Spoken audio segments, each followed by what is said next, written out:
കാലത്ത് ഏതെങ്കിലുമൊക്കെ ടൗണുകളിൽ വെച്ച് പ്രസംഗിക്കുമ്പോഴേ മദ്യത്തിനെതിരെ പറയേണ്ടി വന്നിരുന്നുള്ളൂ. ഇന്ന് ഗ്രാമാന്തരങ്ങളിൽ പോലും, നമ്മുടെ നാട് പോലെയുള്ള ഉൾഗ്രാമങ്ങളിൽ പോലും മദ്യത്തിന്റെയും മയക്കുമരുന്നിന്റെയും ആ കാലുറക്കാത്ത ചിത്രങ്ങളാണ് പലപ്പോഴും ഇശാ മഗ്‌രിബിനിടയിലും അതിന്റെ ശേഷവും ഒക്കെ നമ്മുടെ ചെറുപ്പക്കാരിൽ നമ്മൾ കണ്ടുവരുന്നത്. സുബ്ഹാന മൻ ജല്ല ജലാലു. വിദ്യാലയങ്ങളെ ചുറ്റിപ്പറ്റി വൻതോതിൽ കഞ്ചാവിന്റെ മാർക്കറ്റ് നടന്നുകൊണ്ടിരിക്കുകയാണ്. അതിന്റെ മാർക്കറ്റിംഗ് നടന്നുകൊണ്ടിരിക്കുകയാണ്. അതെ, അതും ചെറിയ മീശ പോലും കിളിർക്കാത്ത ചെറിയ മക്കളെ ഇതിന്റെ അഡിക്റ്റുകളാക്കി മാറ്റുകയാണ് ചെയ്തുകൊണ്ടിരിക്കുന്നത്. സുബ്ഹാന മൻ ജല്ല ജലാലു. എങ്ങോട്ടാണ് സുഹൃത്തുക്കളെ ഈ പോക്ക്? എങ്ങനെയാണ് മുസ്ലിമീങ്ങൾക്ക് മദ്യം കഴിക്കാനാവുക?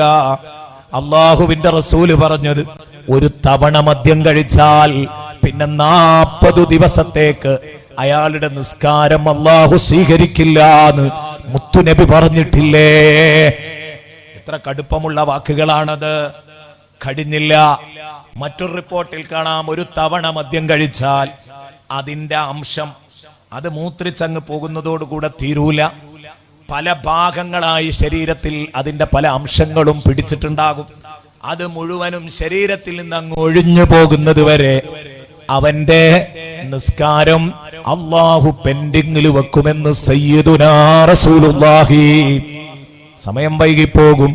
ഇബ്നു ഹജർ റളിയല്ലാഹു അൻഹുവിന്റെ കിതാബുസ് സബാജിറിൽ ഒരുപാട് നീട്ടിപ്പരത്തി പറയുന്നുണ്ട് ഈ ആശയങ്ങളൊക്കെ. അല്ലെങ്കിലും നേരം ഇരുട്ടിയാൽ വൈകുന്നേര സമയങ്ങളിൽ കാലുറക്കാത്ത മക്കൾ ആരാണ്? പ്രമുഖരുടെ മക്കളാണ്. നമ്മൾ കഥയറിയാതെ പോകരുത്, അന്വേഷിക്കാതെ പോകരുത്. പ്രമുഖരുടെ മക്കളാണ്. സുബ്ഹാനല്ലാഹ്. അടുത്ത് കഞ്ചാവ് കോക്കസിനെ പിടികൂടുമ്പോ ആ കൂട്ടത്തിൽ ആരാ ഉള്ളത്? നല്ല ഹാജിയാരുടെ മക്കളുണ്ട്, മുസ്ലിയാക്കന്മാരുടെ മക്കളുണ്ട്, തങ്ങന്മാരുടെ മക്കളുണ്ട്. സുബ്ഹാനല്ലാഹ്. ഞാൻ പറഞ്ഞു വന്നത്, അള്ളാഹുവിലും റസൂലിലും വിശ്വസിക്കുന്നു എന്ന് പറഞ്ഞത് സത്യമാണെങ്കിൽ പിന്നെ മദ്യം കഴിക്കാൻ പാടില്ല. നോക്ക് നിങ്ങൾ, എത്ര കടുപ്പമാണത്! കള്ള് നജസാണ്, മുസ്കിറാത്തുകൾ ഒക്കെ നജസാണ്. അറിയില്ലേ? മസ്അല എല്ലാവർക്കും അറിയാം. അത് വിട്ടുവീഴ്ചയില്ലാത്ത നജസാണ്. ഒരൽപ്പം കാഷ്ടം അല്ലെങ്കിൽ ഒരൽപ്പം മൂത്രം നമ്മൾ കാണാതെ, നമ്മളെ പ്രവർത്തനം കൊണ്ടാണെങ്കിൽ തന്നെയും നമ്മൾ കാണാതെ, നമ്മൾ അറിയാതെ നമ്മുടെ ശരീരത്തിലോ വസ്ത്രത്തിലോ ഒക്കെ വന്നിട്ടുണ്ടെങ്കിൽ അതിന് മാപ്പുണ്ട്. കുറഞ്ഞതിന് മാപ്പുണ്ട്. കണ്ണിൽ കാണാത്തതല്ലേ. എന്നാൽ നമ്മളെ പ്രവർത്തനം കൊണ്ടാണെങ്കിൽ എത്ര ചെറുതാണെങ്കിലും മദ്യത്തിന്റെ പാറലുകൾ, മദ്യം ഒഴിക്കുമ്പം അതിന്റെ പാറലുകൾ ശരീരത്തിൽ വീണാൽ ആ വസ്ത്രം ധരിച്ച് നിസ്കരിച്ചാൽ നിസ്കാരം ശരിയാവില്ല. എത്ര കടുപ്പമുള്ള തെറ്റാണത്! മനസ്സിലാക്കാൻ വേണ്ടി പറഞ്ഞതാണ്.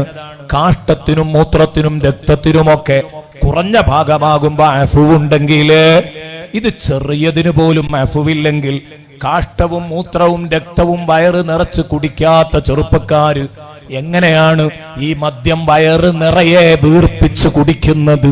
സുബ്ഹാനല്ലാഹ്.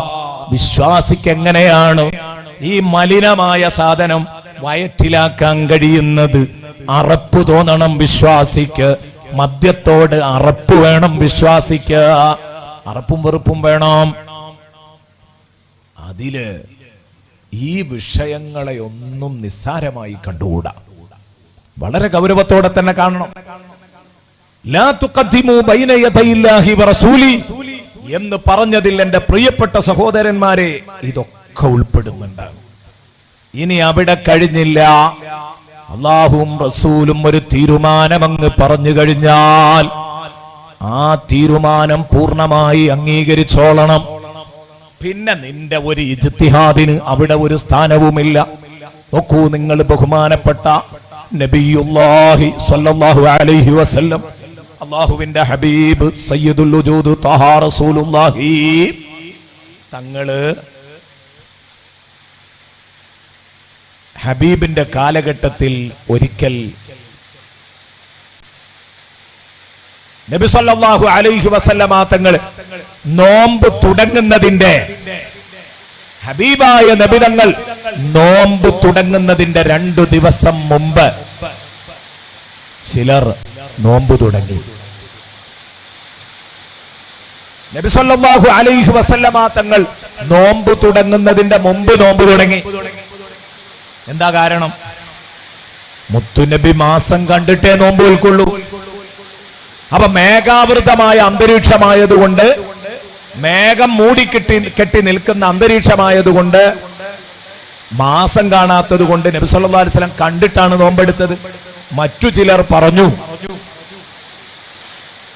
മേഘം മൂടിയതുകൊണ്ട് മാസം കാണാത്തത് കൊണ്ടാ, ശരിക്കും ഇന്ന് മാസം കാണണം, കണക്ക് പ്രകാരം മാസം കാണണം എന്ന് പറഞ്ഞ് 2 ദിവസം മുമ്പ്, 1 ദിവസം മുമ്പും 2 ദിവസം മുമ്പും ഒക്കെ ചിലർ നോമ്പ് തുടങ്ങി. ബഹുമാനപ്പെട്ട ബീവി ആയിഷ റളിയല്ലാഹു അൻഹ പറയുന്നു, അല്ലാഹുവിന്റെ ഹബീബ് സല്ലല്ലാഹു അലൈഹി വസല്ലമ തങ്ങളെക്കാൾ ബിയൗമിൻ ഔ യൗമൈൻ, 1 ദിവസമോ 2 ദിവസമോ മുമ്പ് എന്ത് ചെയ്തു?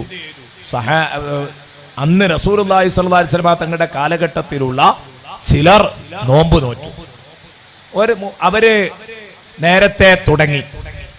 നബി സല്ലല്ലാഹു അലൈഹി വസല്ലമ തങ്ങൾ അവരോട് പറഞ്ഞു, ഇത് ശരിയല്ല, മാസം കണ്ടിട്ടേ നോമ്പ് വിൽക്കാൻ പറ്റുള്ളൂ. അവര് ന്യായം പറഞ്ഞു, അത് മേഘം മൂടിയത് കൊണ്ട് കാണാതിരുന്നത് ആ കണക്ക് പ്രകാരം കാണണം. അപ്പിറങ്ങിയ ആയത്താത്, ഈ ആയത്തിറങ്ങാണ്ടായ സാഹചര്യം അതാണ്. ബഹുമാനപ്പെട്ട ഇമാം സുയൂത്തി റളിയല്ലാഹു അൻഹു ഈ ആയത്തിറങ്ങാനുള്ള സാഹചര്യം പറഞ്ഞത് അതാണ്. അപ്പിറങ്ങിയ ആയത്താണ്, യാ അയ്യുഹല്ലദീന ആമനൂ ലാ തുഖദ്ദിമൂ ബൈന യദയില്ലാഹി വറസൂലി. പിന്നെ നിങ്ങൾ ഉഷാറായി റസൂലുള്ളാഹിനേക്കാൾ ഉഷാറാകരുത്, അത് മോശമാണ്. റസൂലുള്ളാഹിന്റെ പിറകിൽ നിൽക്കണം, അപ്പോഴേ മുഹമ്മദ് റസൂലുള്ളാഹി എന്ന് പറഞ്ഞതിൽ അർത്ഥമുള്ളൂ. അല്ലെങ്കിൽ നിങ്ങൾ നേതാവ് റസൂലുള്ളാഹി അനുയായിയാവും. റസൂലുള്ളാഹിന്റെ അനുയായിയാണോ റസൂലുള്ളാഹിന്റെ ബാക്കിൽ നിന്നോളണം. റസൂലുള്ളാഹിന്റെ മുന്നേ നടക്കാൻ പറ്റില്ല, ഒപ്പത്തിനൊപ്പം കുംഭ കുലുക്കി നടക്കാൻ പറ്റില്ല, പിറകിൽ തന്നെ നിന്നോളണം. ലാ തുഖദ്ദിമൂ ബൈന യദയില്ലാഹി വറസൂലി. അള്ളാഹുവിന്റെ റസൂലിന് ഗോളശാസ്ത്രം അറിയില്ലായിരുന്നു, അതുകൊണ്ടാണ് നമ്മൾ കണക്ക് കൂട്ടുന്നത്. നമ്മളെ കൂട്ടത്തിലും ചിലർ പറയലുണ്ടല്ലോ, കണക്ക് കൂട്ടി മാസം ഉറപ്പിക്കുന്ന ചില ആളുകൾ, അവര് നമ്മളെ കൂട്ടത്തിലും പറയാറുണ്ട് അങ്ങനെ, അള്ളാഹുവിന്റെ റസൂലിനെ ഒരു മോശക്കാരനാക്കുക. അത് വേണ്ട. ലാ തുഖദ്ദിമൂ ബൈന യദയില്ലാഹി വറസൂലി.